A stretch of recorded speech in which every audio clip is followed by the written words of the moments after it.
All right, here we go. Periscope.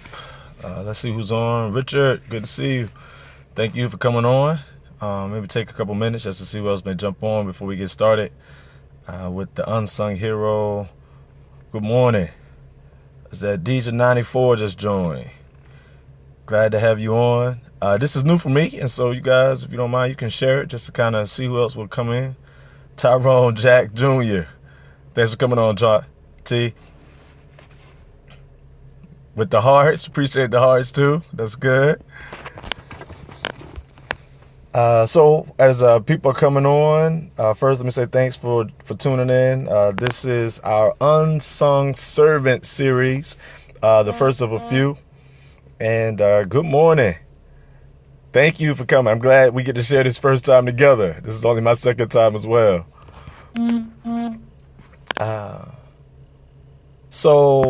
The Unsung Servant series is Yale has just joined. That's DC representing.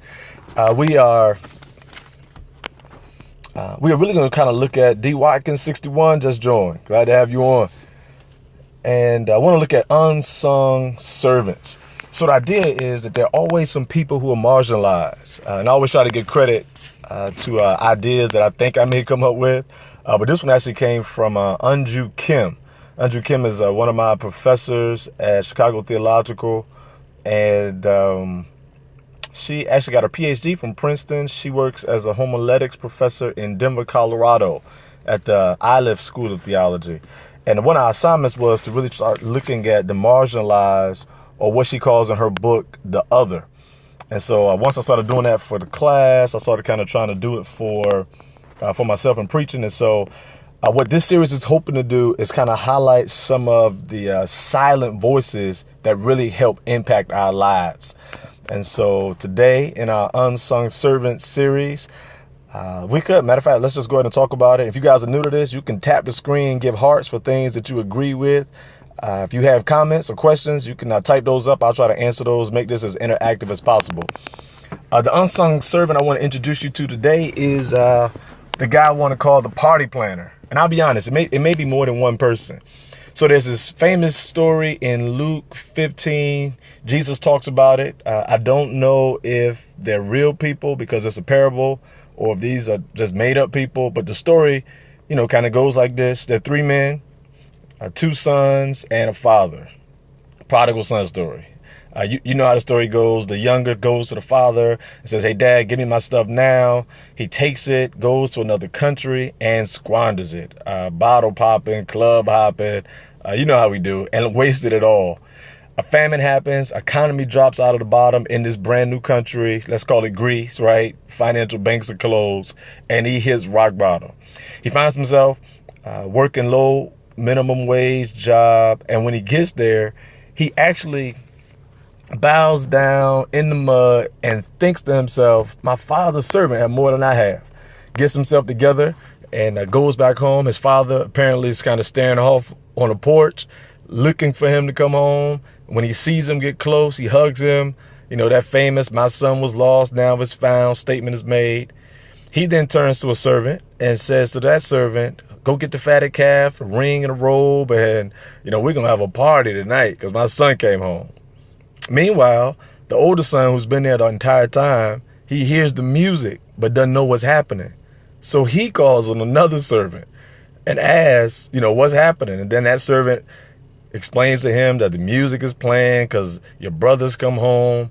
And so you have these three main characters that Jesus highlights. And the moral of the story is Jesus cares about the lost. That's pretty much it.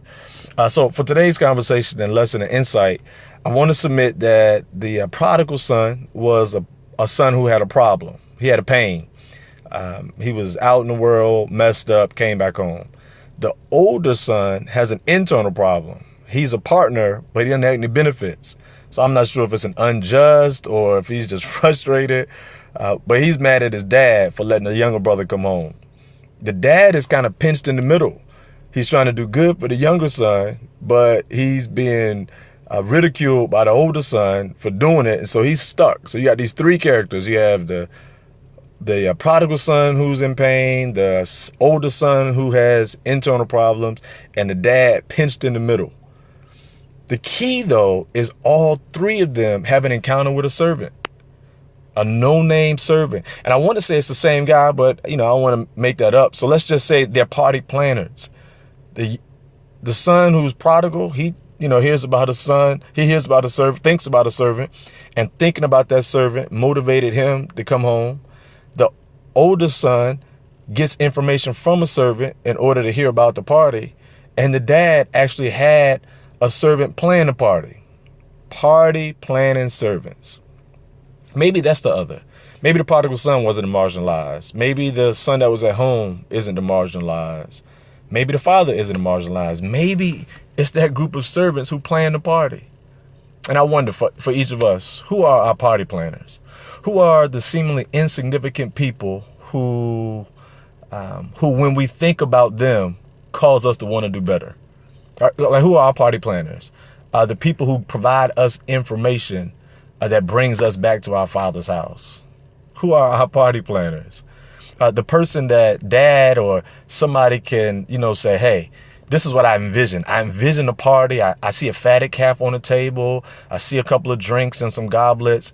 I see everybody walking around lavish in robes. And then they actually, hands and feet, make it work. The party planner is the one who joined all three of these men. The party planner was the one who was lost, but was given purpose simply because there was a man who had problem, there was a man who had internal pain, and there was a dad stuck in the middle. I see you, Jay Walden. And so here is now the question for you and I. Will you sing about, talk about, highlight, and congratulate your unsung servants, the party planners? That's the key. The question is, will you, maybe today call somebody and say, look, I just want you to know that thinking about you makes me want to do more and do better. It may not be the mega minister. It may not be the patriarch of the family or the job. It may not be the boss on your job. It may just be somebody in the background that's making that all work. And of course, my job in life is to maximize potential by helping people see Jesus. I would probably submit that while this story usually highlights the Father as God, that maybe Jesus is our unsung servant sitting in the background. Hebrews 2:8-9, we see Jesus now a little lower than the angels. Maybe the unsung servant is the guy planning your party. In my Father's house, there are many mansions there. Jesus does that for us. Who has he sent in your life to do that? That's kind of our broadcast today. And that's what I want to do in this series, the unsung servants. I want to kind of go through and look at some of the background servants that exist. Hopefully 2016, I can put all of this in a book and we can reread it, even as we are, kind of listen to the broadcast. Hope today helped you out in some way. Hope it blessed you. I want to encourage you to share it. I'm new to Periscope, new to this video blogging. But if it's a way to get the gospel out, encourage hearts, maximize potential, wanted to do. I'm glad to help you out a little bit, T. Thanks for joining in. Share this, send it out, tweet it out, put it on Facebook. Appreciate the hearts right there. I haven't really come up with a time that I'm going to do these every day, but until the series is over, until God stops giving me these servant insights, I keep posting. Thank you guys for coming on, and have a great day. Find your party planner.